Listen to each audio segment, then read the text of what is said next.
જય જવાન જય કિસાન ખેડૂત મિત્રો, આજે ફરી એકવાર તમારું સ્વાગત છે આપણા યુટ્યુબ ચેનલ પર. મિત્રો, આજે આપણે ફરી એક નવો વિડીયો લઈને આવેલા છે. મિત્રો, જે તમને આ ભીંડાનો પ્લોટ દેખાય એ પ્લોટ લગભગ હજુ 2 મહિના મેં ચલાવવા લગભગ. તો મિત્રો, એના પછી આપણે આની અંદર બીજી ખેતી કરવાના છે. આજ મલ્ચિંગની અંદર આજ પેપર આજ બધું, અને અંદર આપણે બીજો ખર્ચો કરવાની જરૂર નથી. તો મિત્રો, આપણે એની અંદર જે પાક લેવાના છે એ છે રીંગણનો. મિત્રો, આપણે રીંગણ માટે આજે જે રોપા તૈયાર કરવાના છે એ રોપા આપણે સ્ટ્રેની અંદર આજે નાખવાના છે. તો આપણે કઈ કંપનીના બિયારણ લીધું છે અને કઈ રીતના આપણે એને ઘરે જ આપણે એની નર્સરી બનાવી શકીએ. તો મિત્રો, આ વિડીયોને તમે પહેલાંથી છેલ્લા સુધી જોતા રહેજો, જેનાથી તમને પણ ખ્યાલ આવે કે આપણે ઘરે આપણે નર્સરી બનાવીએ તો કેમક એની તૈયારી કરવી પડે. તો વધીએ આગળના વિડીયોમાં. સૌથી પહેલાં મિત્રો, આપણે લીધું છે આ સડેલું સાણિયું ખાતર. આ ખાતરને આપણે બરાબર એકદમ ભૂકો કરી નાખીશું. અને આના પછી આપણે આ લીધું છે કોકોપીટ. આ મારા પાસે ગયા વર્ષનું હતું, એ આપણે આ વર્ષે પણ આનો ઉપયોગ કરવાનો છે. પછી આપણે આ બંનેનું મિક્સ કરી લેવાનું, બંને બરાબર મિક્સ કરી લેવાનું છે.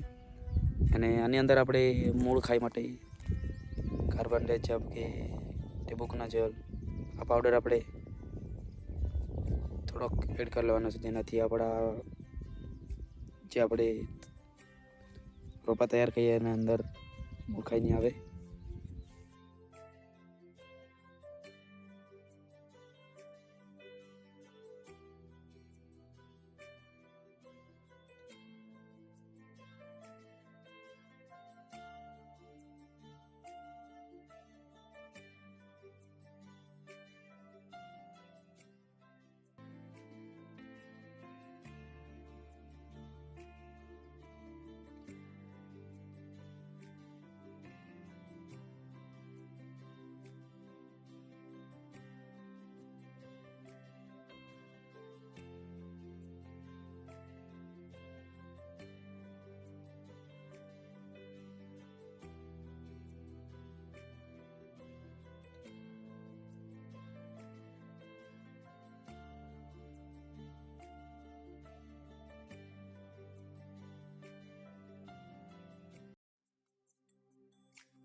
મિત્રો, જે પ્રોસેસ હતી એ આપણે વિડીયો લાંબો થાય એટલે એના માટે જરાક ફાસ્ટ બતાવી દીધું. તો આ તમે જોઈ શકો છો, આપણે બધું કમ્પ્લીટ કરીને અહીંયા ઢાંકીને મૂકી દીધું છે. તો આની અંદર આપણે પાછળથી હમણાં કઈ ટ્રીટમેન્ટ કરવાના છે, કઈ આને જે ડ્રિંચિંગ છે ને માઇક્રોન્યુટ્રિયન્ટ ને બધું આપવાના છે પછી પાછળથી, એ આપણા આગલા વિડીયોની અંદર આવી જશે. તો તમે આપણા ચેનલ પર નવા હોય તો ચેનલને સબસ્ક્રાઈબ કરી નાખજો, જેનાથી નવો વિડીયો આવે તમારા સુધી સૌથી પહેલાં પહોંચે. આપણે ફરી મળીશું નવા અપડેટ વિડીયોની સાથે. ત્યાંથી ટેક કેર, બાય બાય, જય જવાન જય કિસાન.